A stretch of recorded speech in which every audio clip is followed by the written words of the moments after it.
So hello and welcome everyone, welcome back to our channel. तो फिर से आ चुके हैं हम आपके लिए लेकर नया वीडियो। आज की इस वन शॉट वीडियो में हम कंप्लीट करने वाले हैं आपके एसएसटी के एक बहुत ही ज़्यादा इंपॉर्टेंट चैप्टर, जिसका नाम है स्वतंत्र भारत में लोकतंत्र और राजनीतिक संस्थाओं की कार्यप्रणाली। तो आज हम इस चैप्टर को कंप्लीट करने वाले हैं। बात करें कि इस चैप्टर से कितने नंबर का क्वेश्चन आपके एग्जाम में पूछा जाएगा, तो इस चैप्टर से आपके एग्जाम में जो है 4 मार्क्स का एक क्वेश्चन आपको देखने को मिलेगा और 3 नंबर का एक क्वेश्चन जो है आपको इस आपके एग्जाम में देखने को मिलेगा। हो सकता है कि इस बार जो है आपके एग्जाम में जो है इस चैप्टर से 4 नंबर का क्वेश्चन देखने को मिल जाए, क्योंकि 3 नंबर का क्वेश्चन आई थिंक मुझे लग रहा है कि इस बार नहीं पूछा जाएगा इस चैप्टर से। तो आपको 4 नंबर के हिसाब से ही क्वेश्चंस को तैयार करना है। इस चैप्टर से जो भी क्वेश्चन आप तैयार करोगे तो 4 नंबर के अकॉर्डिंग ही तैयार करना, मतलब कि 4 पॉइंट में आप उसको तैयार करना, ठीक है। तो देखते हैं कि इस चैप्टर में हम क्या क्या पढ़ने वाले हैं। इस चैप्टर को पढ़ेंगे तो आपको एक चीज़ याद रखना है कि हम अब जो है किसी भी चीज़ का बात करेंगे वो 1947 के बाद की चीज़ों का बात करेंगे। जब हमारा देश आज़ाद हो गया है उसके बाद की चीज़ों के बारे में हम इस चैप्टर में बात करेंगे, ठीक है। तो सबसे पहला चीज़ है लोकतंत्र, ठीक है। स्वतंत्र भारत में लोकतंत्र, लोकतंत्र क्या बताता है कि जो भी इस देश में है ना वो सब चीज़ किसका है, जनता का है, ठीक है। वो सब चीज़ जनता का है और जो इस देश में किया जा रहा है वो सब किसके लिए किया जा रहा है, जनता के लिए ही किया जा रहा है और जनता के द्वारा ही इस देश में शासन किया जाएगा, ये बताता है लोकतंत्र, ठीक है। अब कुछ राजनीतिक संस्थाएं हैं उनको भी देख लेते हैं कि हमारे देश में कुछ राजनीतिक संस्थाएं हैं। राजनीतिक संस्थाएं वे होती हैं जो देश के लिए काम करती हैं, ठीक है। तो यह संसद है, सेकंड न्यायपालिका है, फिर कार्यपालिका है। ये देश के विकास के स्तंभ है, ठीक है। देश को विकास करना इन्हीं के हाथों में है, क्लियर है। हाँ, आगे देखो कि संविधान का महत्व क्या है। आपको पता होगा कि हमारे देश में एक संविधान है। संविधान क्या काम करता है, संविधान ये काम करता है कि संविधान जो है इस देश में सबसे बड़ा कानून है, ठीक है। संविधान के सामने इस देश में कोई भी कानून टिक नहीं सकता। इसे सर्वोच्च कानून कहा जाता है। सर्वोच्च कानून का मतलब है कि ये सबसे ऊपर है। और संविधान क्या काम करता है, संविधान काम करता है कि नागरिकों के अधिकारों की रक्षा करता है। कौन, संविधान करते हैं, ठीक है। आपको ये जो इमेज दिख रहा होगा, ये जो इमेज दिख रहा होगा वो संविधान का ही है। जब आप संविधान की पुस्तक को पढ़ना स्टार्ट करोगे तो आपको सबसे शुरू में एक प्रस्तावना देखने को मिलेगा, ठीक है। प्रस्तावना, हाँ, यही वो प्रस्तावना है। इसमें हमारे देश के बारे में बताया गया है कि हमारा देश कैसा कैसा राज्य है, कैसा राष्ट्र है, ठीक है। तो फिर आगे देखिए कि हाँ, सबसे पहले देखते हैं कि कुछ टाइमलाइन है। टाइमलाइन का मतलब बेसिकली ये होता है कि हाँ, इन्हीं टाइमलाइंस के बारे में हम बात करेंगे। तो देखो, सबसे पहला ये चीज़ देखो कि 1969 में क्या हुआ था, बैंकों का राष्ट्रीयकरण हुआ था। हमने पिछले वीडियोस में बात की थी। 1971 में बांग्लादेश का युद्ध हुआ, जिसमें जो है इंडिया जो है जीत चुका था, इंडिया जीता, ठीक है, 1971 के युद्ध में। फिर 1969 में फिर क्या हुआ, एक चीज़ हुआ, कांग्रेस का विभाजन हुआ। कांग्रेस क्या है, कांग्रेस एक जो है ना पॉलिटिशियन पार्टी है, ठीक है, एक पार्टी है। लेकिन कांग्रेस जो है सबसे पहला बनने वाला पार्टी था हमारे देश में। कांग्रेस को इसलिए बनाया गया था क्योंकि हमारे देश को आज़ादी दिलाना था। हमारे देश को आज़ादी दिलाने के लिए एक पार्टी की आवश्यकता थी, एक संगठन की आवश्यकता थी। तो कांग्रेस का जो है निर्माण किया गया, जो आज भी, मतलब कि जो आज भी चल रहा है, ठीक है, कांग्रेस के नाम से। 1975, इस डेट को आपको अच्छे से याद रखना है क्योंकि इस डेट में क्या हुआ था, आपातकाल लगा था हमारे देश में। आपातकाल लगा था, इमरजेंसी लगा था। आगे पढ़ेंगे कि आपातकाल क्या होता है, क्यों लगा था, सब चीज़ों के बारे में देखेंगे इसी वीडियो में, ठीक है। तो फिर देखो कि ये जो टॉपिक है हिंदू कोड बिल, इसको भी आपको अच्छे से करना है। जो इंपॉर्टेंट टॉपिक है मैं स्टार लगाते चलूंगा, उसको आपको अच्छे से करना है, ठीक है। बाकी सभी चीज़ों को तो पढ़ना ही है, लेकिन इनको जो है ज़्यादा मात्रा में पढ़ना है, ठीक है, क्योंकि इन्हीं से आपके एग्जाम में क्वेश्चन आ सकता है। तो हिंदू कोड बिल क्या था, आपको याद होगा कि 1947 में जो है हमारा देश आज़ाद हुआ। 1947 में जब हमारा देश आज़ाद हुआ तो डॉक्टर बी आर अम्बेडकर, वो कौन थे, वो थे संविधान को बनाने वाले, ठीक है। डॉक्टर बी आर अम्बेडकर को संविधान निर्माता के नाम से जाना जाता है। तो उन्होंने क्या किया पता है, उन्होंने जो है हिंदू कोड बिल लाया। कब लाया, हमारा देश आज़ाद हुआ तो 1948 में जो है हिंदू कोड बिल को लाया। कहाँ लाया, संसद में लाया। संसद एक भवन है, वहाँ पर लाया, ठीक है। हिंदू कोड बिल क्या बोलता है कि हिंदू कोड बिल में बेसिकली जो भारत की महिलाएं हैं उनके अधिकारों के बारे में बात किया गया था, ठीक है। क्या होता था कि 1947 से पहले जब हमारा देश आज़ाद नहीं था, हम गुलाम थे, तो महिलाओं को अधिकार सीमित थे, ठीक है। उनको ना जो है घर की चार दीवारी के बीच में ही जो है रखा जाता था। उसको अंत करने के लिए हिंदू कोड बिल को लाया गया, ठीक है, डॉक्टर बी आर अम्बेडकर के द्वारा, ठीक है। इसमें क्या क्या मिला था हमें, इसमें देखने को मिला था कि संपत्ति में अधिकार, मतलब कि महिलाओं को पैतृक संपत्ति में समान हिस्सेदारी का अधिकार, इसमें इसमें बात की थी। क्या होता है कि जो पिता होते हैं, ठीक है, उनके जो बेटे होते हैं और उनकी जो बेटियां होती है तो उनके जो बेटे होते हैं उन्हीं को ना उसके जो संपत्ति उस पर अधिकार दिया जाता है, बेटियों को उसका अधिकार नहीं दिया जाता था। उनके विरोध में जो है ना हिंदू कोड बिल को लाया गया था डॉक्टर बी आर अम्बेडकर के द्वारा, ठीक है, ताकि उनको भी मिल सके इसके लिए, ठीक है। सेकेंड आपको लिखना है कि विवाह विवाह विच्छेद मतलब कि शोषण से मुक्ति के लिए तलाक की कानूनी स्वतंत्रता इसमें बात की गई थी कि जो महिलाएं हैं वो भी तलाक ले सकती है, ऐसा, ठीक है। हाँ, थर्ड आपको याद रखना है कि दत्तक ग्रहण का मतलब यह है कि किसी भी बच्चे को गोद लेने का वैधिक अधिकार, ठीक है, वैधिक अधिकार, इसमें ये सारी चीज़ों का बात था जिसमें महिलाओं के अधिकारों की बात की गई थी मेनली, तो ये याद रखना है आपको, ठीक है। फिर देखते हैं कि क्या हुआ था। डॉक्टर बी आर अम्बेडकर ने ना जब ये लाया, ठीक है, ये क्या बोलते हैं, हिंदू कोड बिल आया, Hindu code bill Hindu code bill आया तो इसको संसद में पारित किया गया, संसद में प्रस्तुत किया गया। फिर बहुत से नेताओं ने जो है, बहुत से लोगों ने इसका विरोध किया, ठीक है, इस बिल का जो है विरोध किया कि ये बिल जो है फालतू है, इस बिल को हम नहीं पारित होने देंगे।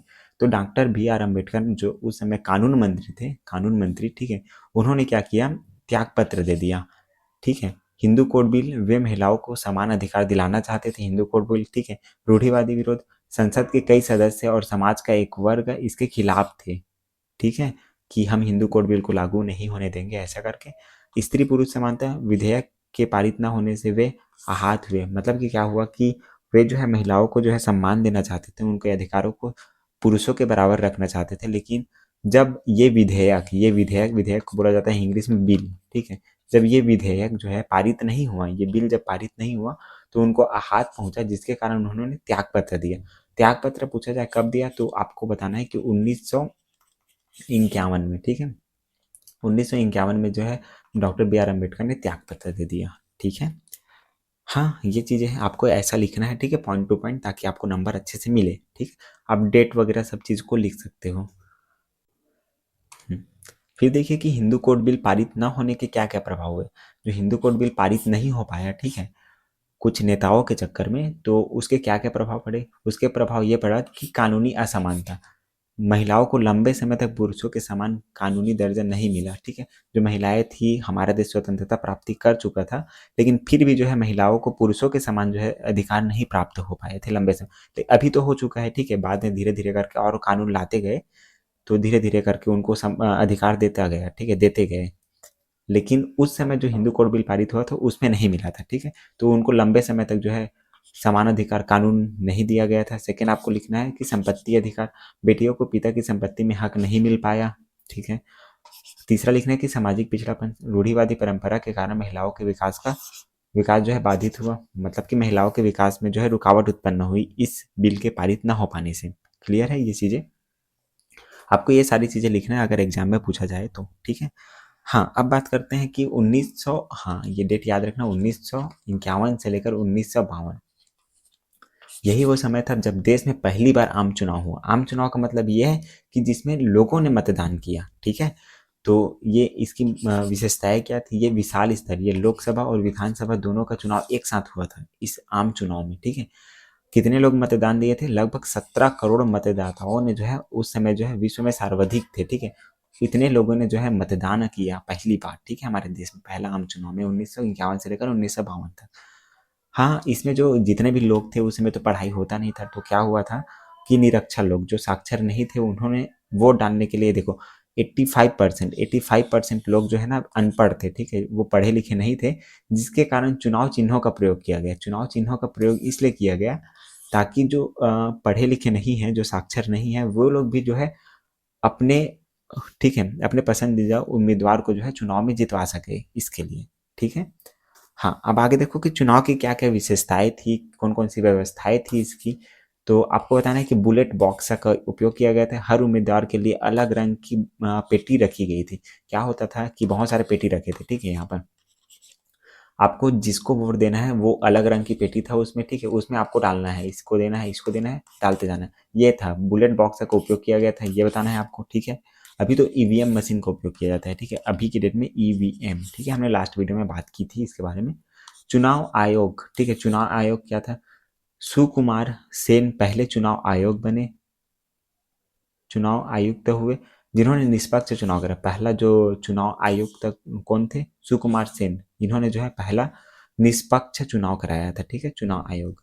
क्लियर है? अभी कौन कराते हैं, अभी बताना, आप लोग कमेंट सेक्शन में बताना, ठीक है, अभी का हमारे जो देश में चुनाव होता है वो कौन कराते हैं। क्लियर है? हाँ, निष्पक्षता, बिना किसी दबाव के जनता ने अपनी सरकार चुनी, ठीक है।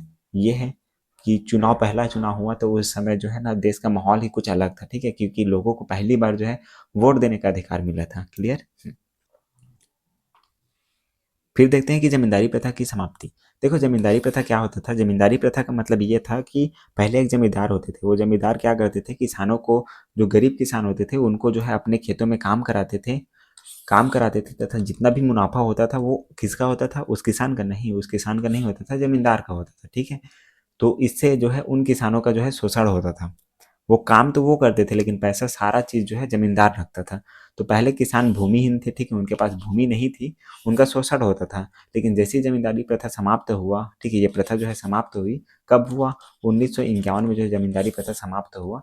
जब ज़मींदारी प्रथा समाप्त हुआ, जो गरीब किसान थे उनको ज़मीन मिल गया, ठीक है, किसानों को अपनी भूमि का मालिकाना हक मिल गया, कृषि उत्पादन में वृद्धि हुई। इससे जो है अब जो किसान जो है अपना खुद का जो मेहनत करते थे वो सारा पैसा जो है किसानों के पास जाता था। क्लियर है? तो जमींदारी प्रथा जो है हमारे देश के विकास में बाधक थी, जिसमें लोगों को जो है उनका अधिकार से वंचित किया जाता था। ठीक है? फिर देखिए कि आपातकाल, ठीक है, 1975 में जो आपातकाल लगा था, हमने बात किया था। हाँ, 1975 के आपातकाल को आपको अच्छे से याद करना है। आपातकाल में क्या हुआ था, पहले देखो, आंतरिक गड़बड़ी के आधार पर संवैधानिक अधिकारों को निलंबन कर दिया गया। मतलब कि ऐसा कहा दिया गया था कि इस आपातकाल में कि हमारे देश में जो है आंतरिक गड़बड़ी आ चुकी है, जिसके कारण से जो हमारा संवैधानिक अधिकार था उसको निलंबित कर दिया गया था, हटा दिया गया था, ठीक है, मौलिक अधिकारों पर रोक लगा दिया गया था। हमारे जो प्रेस थे, ठीक है, अखबारों को सरकार के खिलाफ लिखने की मनमानी थी। विपक्ष विपक्ष की गिरफ्तारी, प्रमुख नेताओं को जेल में डाल दिया गया था। अब चलो मैं आपको एक स्टोरी सुनाता हूँ थोड़ा सा। स्टोरी कुछ ऐसा है कि उस समय जो प्रधानमंत्री थे, पीएम, ठीक है, पीएम थे हमारे इंदिरा गांधी। इंदिरा गांधी, ठीक है, इसके साथ साथ एक जने का और नाम याद रखना आप, उनका नाम था संजय गांधी, ठीक है। संजय गांधी कौन है? संजय गांधी जो है ना इंदिरा गांधी के बेटे हैं, ठीक है। क्या हुआ था कि इंदिरा गांधी को जब लगने लगा कि अब उनका जो सत्ता है वो समाप्त होने वाला है, समाप्त मतलब कि गिरने वाला है, तो उन्होंने क्या किया पता है? वहाँ उस समय जो राष्ट्रपति थे उनसे जो है बात करके हमारे देश में आपातकाल घोषित कर दी, आप इमरजेंसी घोषित कर दी। इमरजेंसी क्या होता है? इमरजेंसी एक ऐसा समय होता है देश में जो तब लागू की जा सकती है जब हमारे देश में बहुत गहरी समस्या उत्पन्न हो चुकी हो, ठीक है। तो इमरजेंसी लागू करने का कारण ये बताया उन्होंने कि आंतरिक गड़बड़ी आ गई है, ठीक है, हमारे देश में आंतरिक गड़बड़ी आ गई है, जिसके कारण से इमरजेंसी को लाया गया है, ऐसा बोला। लाने का कारण मेन था ये कि उनका जो है सत्ता वो खत्म होने वाला था, जो वो नहीं चाहती थी इंदिरा गांधी, ठीक है। और जो प्रमुख नेता थे जो इनका विरोध करते थे विपक्ष में, उनको जो है जेल में डाल दिया गया था। जो प्रेस थे, मीडिया थी जो उनके खिलाफ जो है अखबारों में लिखती थी, उनको खिलाफ भी जो है कार्यवाही चालू कर दिया गया, ठीक है। जो हमारे मौलिक अधिकार थे, घूमने का स्वतंत्रता को, वो सारी चीज़ें जो है इस इमरजेंसी के कारण जो है छीन ली गई थी। क्लियर है? ये सारी चीज़ें आपको याद रखना है। आपको अगर इस चैप्टर के बारे में और अच्छे से जानना होगा, सॉरी, इस टॉपिक के बारे में अच्छे से पढ़ना होगा, तो एक अभी अभी मूवी आया है जिसका नाम है इमरजेंसी, आप उसको देख सकते हो। मूवी का नाम ही इमरजेंसी है, ठीक है। तो आई होप ये क्लियर हो चुका होगा। फिर आगे देखो कि पंजाब और असम आंदोलन, ठीक है, पंजाब और असम में जो आंदोलन चल रहे थे, कारण क्या था? दोनों राज्यों में अपनी संस्कृति और भाषा को लेकर चिंता थी, जिसके कारण वहाँ आंदोलन होने लगे। हाँ, केंद्र सरकार द्वारा अनदेखी किए जाने की भावना थी, ठीक है। जन आंदोलन, दोनों जगह छात्रों और युवाओं ने बड़े पैमाने पर जो है प्रदर्शन किया। ये है, ये इंपॉर्टेंट नहीं है बट देख लो, ठीक है। हिंदू, देखो, हिंदी राष्ट्रभाषा का दर्जा क्यों नहीं? देखो क्या था कि पहले जो है हमारे देश में बहुत सारे भाषा, अभी भी भाषा है, बहुत सारे बोली जाती है। तो जो हिंदी था, ठीक है, हिंदी को राष्ट्रभाषा नहीं बनाया जा रहा था उस समय। क्यों नहीं बनाया जा रहा था? क्यों नहीं बनाया जा रहा था? इसका कारण ये था कि भाषाई विविधता थी। भारत में सैकड़ों भाषाएं बोली जाती है, किसी एक का थोपा जाना जो है कठिन है। यहाँ इस कारण से जो है भारत में जो है हिंदी को राजभाषा नहीं बनाया जा रहा था। ठीक है। अगर पूछा जाए कि हिंदी को राजभाषा ना बनाने का कारण क्या है, तो बता सकते हो कि बहुत सारे भाषाएं हैं जिसमें से किसी एक पर्टिकुलर भाषा को सभी के ऊपर थोपा जाना ये जो है अच्छा नहीं है ऐसा, ठीक है। सेकंड बता सकते हो कि दक्षिण भारत का विरोध, दक्षिण भारत में जो है विरोध हो रहे थे, तमिलनाडु और अन्य राज्यों में हिंदी थोपे जाने पर कड़ा विरोध हो रहा था। जो आपको इस मैप से थोड़ा सा क्लियर हो, दक्षिण भारत का मतलब जो नीचे साउथ, ठीक है, साउथ इंडिया है, वहाँ पर जो है विरोध हो रहा था, तमिलनाडु के एरिया में बहुत सारे विरोध हो रहा था हिंदी को लेकर, ठीक है, कि हम हिंदी को जो है अपने ऊपर नहीं आने देंगे, ठीक है, हमारा भाषा ये है, तमिल भाषा है हमारा, ठीक है, तेलुगु है, तो हम जो है हिंदी को जो है समर्थन नहीं करेंगे, ऐसा चल रहा था, यहाँ विरोध हो रहा था, ठीक है, जिसके कारण हिंदी को राजभाषा का दर्जा नहीं मिल पा रहा था उस समय। हम्म। फिर देखो कि राष्ट्रीय एकता, सभी भाषाओं का सम्मान करने के लिए हिंदी भाषा को राजभाषा बनाया गया। लेकिन क्या होता है कि हिंदी भाषा को राजभाषा बनाने का कारण ये था कि किसी भी देश को चलाने के लिए एक भाषा होता है, ठीक है। बाकी सभी देशों के पास एक राजभाषा था, वैसे ही हमारे देश को भी एक राजभाषा की आवश्यकता थी, ऑफिशियल लैंग्वेज की, ठीक है, जिससे जो भी काम हो वो इसी लैंग्वेज में हो, ठीक है, इसी भाषा में हो। तो हिंदी को जो है राजभाषा बनाया गया। इतना सारा विरोध हुआ, फिर भी जो है हिंदी को लास्ट में जो है राजभाषा बनाया गया, ठीक है। कब बनाया गया है, देखो, राज्य पुनर्गठन आयोग 1953 में। आपको हिंदी को राजभाषा कब बनाया गया बता देता हूँ। हिंदी को जो है राजभाषा 1949, ठीक है, 1949 को 14 सितंबर,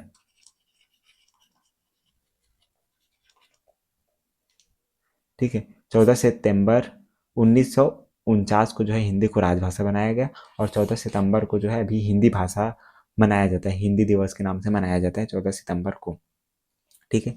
अब देखो, राज्य पुनर्गठन आयोग क्या था, 1953 में जो है राज्य पुनर्गठन आयोग लाया गया।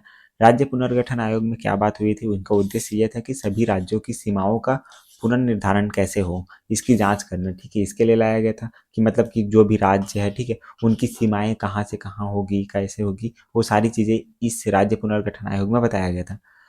1956 भाषाई आधार को स्वीकार किया गया और 14 राज्य और 6 केंद्र शासित प्रदेश इसी जो राज्य पुनर्गठन आयोग के तहत बनाए गए। 14 राज्य थे उस समय पहली बार जब, ठीक है, ये राज्य पुनर्गठन आयोग आया था, और 6 केंद्र शासित प्रदेश जो है बनाए गए थे, ठीक है।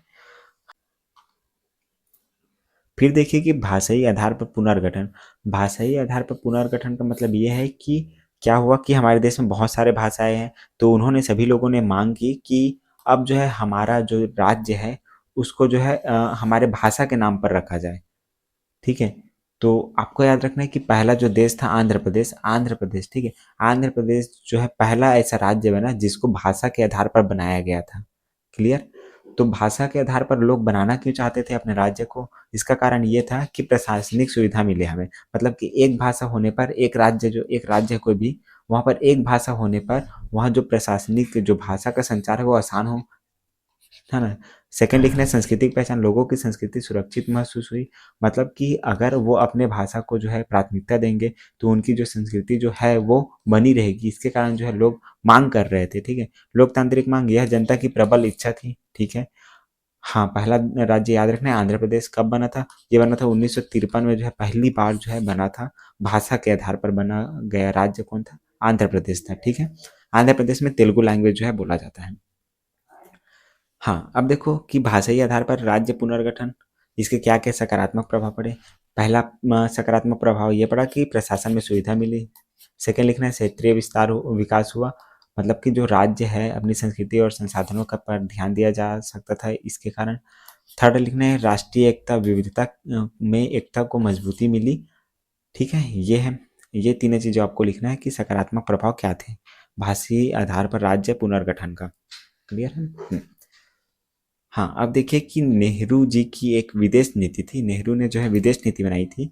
वो विदेश नीति क्या बताता है कि शांतिपूर्ण सह अस्तित्व, मतलब कि जियो और जीनो दो की नीति के नाम से इसको जाना जाता है विदेश नीति को। अगर आपके क्वेश्चन आए कि जो नेहरू है उनके विदेश नीति को क्या नाम से जाना जाता है, तो आपको बताना है शांतिपूर्ण सह अस्तित्व के नाम से भी जाना जाता है। गुट निरपेक्षता, शीत युद्ध के दौरान किसी भी गुट में शामिल ना होना। उन्होंने बताया कि उस समय जो है शीत युद्ध चल रहा था, ठीक है, 1945 के समय।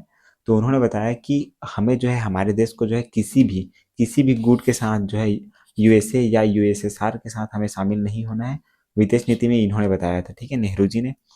थर्ड बताना है कि साम्राज्यवाद का विरोध, गुलाम देशों की आज़ादी का समर्थन, साम्राज्यवाद का विरोध किया, मतलब कि जो गुलाम देश थे ना उनके आज़ादी मिले ऐसा उन्होंने समर्थन किया। हम फिर देखिए कि लोकतंत्र में बहुदलीय प्रणाली मतलब कि मल्टी पार्टी सिस्टम क्या होता है।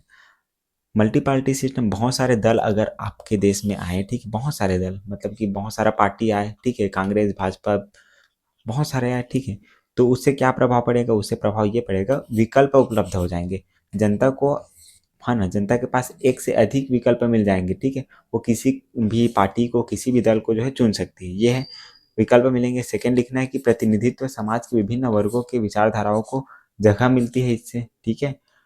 थर्ड लिखना है सत्ता पर नियंत्रण, विपक्ष है सरकार की गलत नीतियों का विरोध करती है, जो सरकार है, ठीक है, मान लो कोई भी सरकार है, तो अगर वो सरकार काम कर रही है तो दूसरा पार्टी जो है ना उसके जो काम कर रहे हैं उस पर जो है विरोध करेगा, ठीक है, उनकी अगर कोई गलत नीति गलती से इन्होंने ला दिया तो ये लोग विरोध करने लगेंगे, जिससे वो अपने कामों को अच्छे तरीके से कर पाते हैं, ठीक है। तो ये मल्टीपल पार्टी होंगे ना, बहुत सारे पार्टी होंगे तो देश का विकास जो है आसानी से होगा और अच्छी तरह से होगा, ठीक है। फिर देखो आज की लोकतांत्रिक चुनौतियाँ कौन-कौन सी, आज के समय जो है लोकतांत्रिक में कौन-कौन सी चुनौतियाँ हमें देखने को मिलती हैं। आपको बताना है कि आज के समय जो है भ्रष्टाचार बढ़ गया है, ठीक है? मतलब कि धन बल क बढ़ता जा रहा है, मतलब कि अब क्या होता है कि चुनाव जीतने के लिए पैसा देते हैं किसी को भी, इतना पैसा ले लो मुझे मतलब कि चुनाव में वोट डाल देना, ऐसा चलता है अभी। जातिवाद चलता है, वोट बैंक की राजनीति, मतलब कि जातिवाद, ठीक है, मतलब कि लोग जो है जाति के नाम पर जो है वोट देते हैं अब। बाहुबल आ चुका है, मतलब कि अपराधियों का प्रवेश हो चुका है, बहुत से मतलब कि पार्टीज ऐसे हैं जहाँ पर जो है अपराधी अपराधी लोगों ने जो है प्रवेश किया है, जिसके कारण लोगों को डरा धमका कर भी जो है वोट मांगा जाता है, ये है, ये बताना है आपको चुनौतियों को, ठीक है। कम जन भागीदारी, मतलब कि जागरूकता का अभाव, जागरूकता के अभाव के कारण भी जो है लोकतांत्रिक चुनौतियां उत्पन्न हो चुकी हैं, ये आपको लिखना है, आप अपने मर्जी से लिख सकते हो जैसा भी हो, ठीक है, जो आपको लगता है, ठीक है, 4 पॉइंट लिखना है आपको। फिर देखते हैं कि पंचायती राज व्यवस्था क्या है। पंचायती राज व्यवस्था क्या है? पंचायती राज व्यवस्था का मतलब ये है कि जो गांव होते हैं ना, ठीक है, गांव को जो है गांव की समस्याओं को समाधान करने का अधिकार दे दिया गया है, ठीक है। स्थानीय शासन मतलब गांव के विकास के लिए गांव के लोग ही निर्णय लेते हैं, इसमें पंचायती राज व्यवस्था आया तब से, ठीक है। विकेंद्रीकरण हुआ, सत्ता को केंद्र से हटाकर आम जनता तक पहुंचाया गया पंचायती राज से। गरीबों को लाभ मिला, सरकारी योजनाएं सीधे जरूरतमंदों तक पहुंचती है अब, ठीक है, पंचायती राज व्यवस्था से। देखो पंचायती राज व्यवस्था कब आया, सबसे पहला जब पंचायती राज व्यवस्था आया था वो आया था 1959 में। कहाँ आया था पता है? ये आया था राजस्थान में, ठीक है, राजस्थान में जो है आया था पहली बार।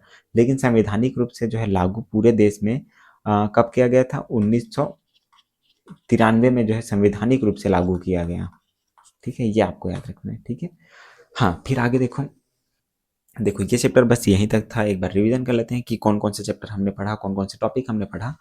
तो पहला टॉपिक हमने पढ़ा कि हिंदू कोड बिल, ठीक है, हिंदू कोड बिल को आपको अच्छे से करना है क्योंकि ये मोस्ट इंपॉर्टेंट टॉपिक है, ठीक है। तो ये है, ये पढ़ना है आपको। भाषाई राज्य गठन और राष्ट्रीय एकता हमने इसको पढ़ा, ठीक है। आपातकाल के बारे में पढ़ा, गुट निरपेक्षता नीति के बारे में पढ़ा, ठीक है। इंपॉर्टेंट क्वेश्चन कौन कौन सा है? हिंदी को राजभाषा क्यों नहीं बनाया गया, ये इंपॉर्टेंट क्वेश्चन है, ठीक है। पहले आम चुनाव की चुनौतियाँ क्या क्या थी उसको लिखना है आपको, ठीक है। लोकतंत्र में विपक्ष दल की भूमिका क्या है? अगर लोकतंत्र में जो है विपक्ष दल होंगे तभी तो देश में विकास होगा ना, तो ये है, ठीक है। आई होप ये वीडियो आपको अच्छा लगा होगा, ठीक है। अगर वीडियो अच्छा लगा हो तो वीडियो को लाइक कर देना, और चैनल में अगर नए आए हो तो चैनल को सब्सक्राइब कर देना, और एक कमेंट करके बताना कि वीडियो कैसा लगा, ठीक है। ऑलमोस्ट जो हमने सीरीज स्टार्ट किया था वो खत्म होने वाले है, मतलब कि एक वीडियो बस और आएगा इसका, फिर ये जो सीरीज है वो खत्म हो जाएगा। आपका पूरा एसएसटी का जितना भी चैप्टर था मैंने करा दिया है। अगर अभी भी आपने नहीं देखा होगा तो प्लेलिस्ट है मेरे चैनल में, जाकर वहाँ पर आप देख सकते हो, ठीक है।